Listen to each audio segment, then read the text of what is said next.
사랑하는 행복한 교회 성도 여러분, 이 영상을 보시는 하나님 나라의 귀한 자녀 여러분, 오늘은 2021년 12월 16일 목요일입니다. 우리가 이 땅에 사는 동안 이 지도자의 역할은 과연 무엇일까요?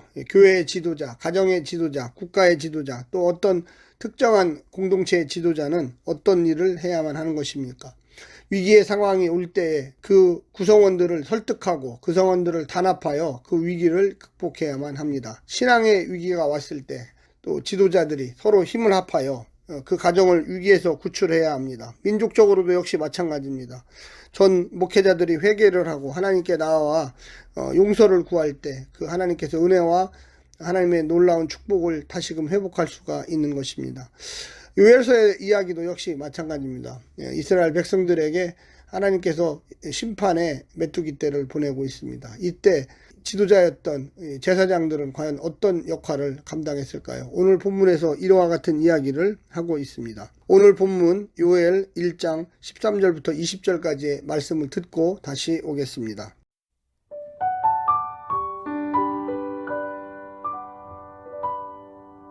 제사장들아, 너희는 굵은 배로 동이고 슬피 울지어다. 제단에 수종드는 자들아, 너희는 울지어다. 내 하나님께 수종드는 자들아, 너희는 와서 굵은 베옷을 입고 밤이 새도록 누울지어다. 이는 소제와 전제를 너희 하나님의 성전에 드리지 못함이로다. 너희는 금시기를 정하고 성회를 소집하여 장로들과 이 땅의 모든 주민들을 너희 하나님 여호와의 성전으로 모으고 여호와께 부르짖을지어다. 슬프다 그날이여, 여호와의 날이 가까웠나니 곧 멸망같이 전능자에게로부터 이르리로다. 먹을 것이 우리 눈앞에 끊어지지 아니하였느냐? 기쁨과 즐거움이 우리 하나님의 성전에서 끊어지지 아니하였느냐?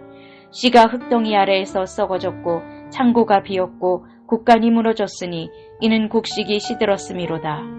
가축이 울부짖고 소떼가 소란하니 이는 꼴이 없음이라. 양떼도 피곤하도다. 여호와여, 내가 주께 부르짖으오니 불이 목장의 풀을 살랐고 불꽃이 들의 모든 나무를 살랐음이니이다.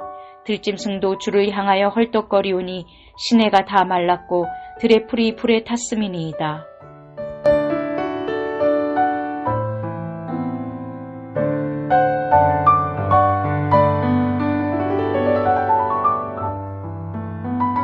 어제 본문에서는 이 늙은 자들에게, 술 취한 자들에게, 일반 청중 농부들에게 애곡하라는 하나님의 부름이 있었습니다. 오늘 본문에서는 선지자 요엘은 전례가 없는 독특한 메뚜기 재앙에 대해서 제사장에게 애곡하라고 촉구하고 있습니다. 금식일을 정하고 성회를 소집하여 장로들과 주민 모두가 야훼의 성전에서 부르짖으라고 이야기합니다. 그리고 선지자는 몸소 하나님께 애도의 기도를 드립니다. 오늘 본문을 좀 구분하면 13절부터 14절까지는 제사장에게 애곡하고 회개하라는 부름이 있습니다. 15절부터 20절까지는 제사장의 애곡의 기도가 나옵니다. 메뚜기 재앙은 잠시 기도하면 사라지는 재앙이 아닙니다. 더 큰 재앙의 전조일 뿐입니다.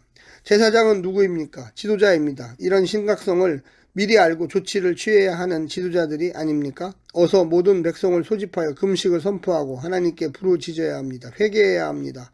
메뚜기 재앙을 가볍게 여기고 또 하나님의 회복과 용서를 무슨 공식처럼 기대한다면 더 큰 참회가 닥칠 것입니다.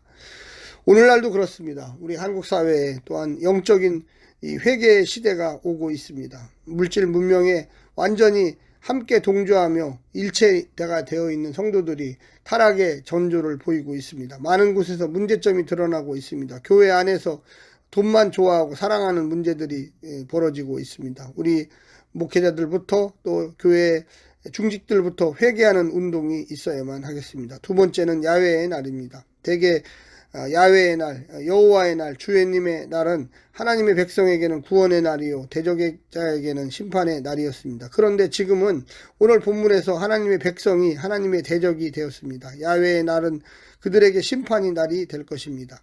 슬픔과 탄식의 날이 될 것입니다. 멸망이 이르고 기쁨과 즐거움이 그들이 의지하던 성전에서 끊어질 것입니다.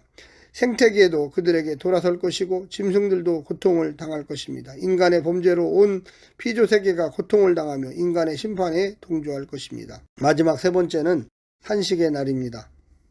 선지자는 이미 시작된 메뚜기 재앙을 보면서 탄식하고 있습니다. 초토화된 눈앞의 현실을 보면서 탄식합니다. 메뚜기 떼가 지나간 자리는 목장의 풀을 살라버리는 불길과 들의 모든 나무를 태워버리는 불꽃과 같습니다. 들짐승마저도 주를 향하여 헐떡이는데 물이 마르고 풀이 타버렸기 때문입니다. 땅은 하나님이 주신 선물이지만 그들이 하나님을 떠났을 때 자진하여 고통을 택하면서까지 하나님의 심판에 동참하는 것입니다. 따라서 땅의 탄식은 고통의 탄식이면서 동시에 하나님의 탄식을 반영하고 있습니다. 오늘날 이 땅에 여러 가지 재앙들이 많이 오고 있습니다. 코로나19도 오고 있습니다. 원인은 사실을 잘 모릅니다. 그런데 우리가 신앙적으로 기도하며 생각할 때에 이 지구를 잘 번성하고 지키고 또 가꾸라고 했던 창세기의 말씀을 우리 인간들이 최근 100년에 오면서 화석연료의 남용과 또한 많은 사람들의 이 쓰레기 또 이 오늘날 현대 자본주의 사회에 이 편리함을 누리기 위해서 지구를 파괴한 것이 아닌가 생각하게 됩니다. 우리가 하나님이 주시는 일들을 영적으로 해석하고 또 하나님의 말씀에 비추어 봐서 우리가 잘못한 것이 있다면, 성도들이 잘못한 것이 있다면 진심으로 회개하고 하나님께 탈출할 수 있는 방법, 회복할 수 있는 축복을 달라고 기도해야만 할 것입니다. 가정도 역시 마찬가지입니다. 공동체도 마찬가지입니다. 무언가 문제가 있으면 그 문제가 씨앗을 심게 되고 그 씨앗들이 자라서 결과를 맺게 됩니다. 현실 사회에서 눈앞에 벌써 악이 치솟고 죄악들이 관영하는데 우리 성도들은 과연 무엇을 해야 할까요? 하나님께 진심으로 회개하며 이 시대를 다시금 새롭게 해달라고, 악인들이 없어지게 해달라고, 죄악들이 떠나게 해달라고 기도해야만 할 것입니다. 오늘 하루도 승리하고 하나님의 능력받아 생활하시기를 간절히 부탁드립니다. 샬롬.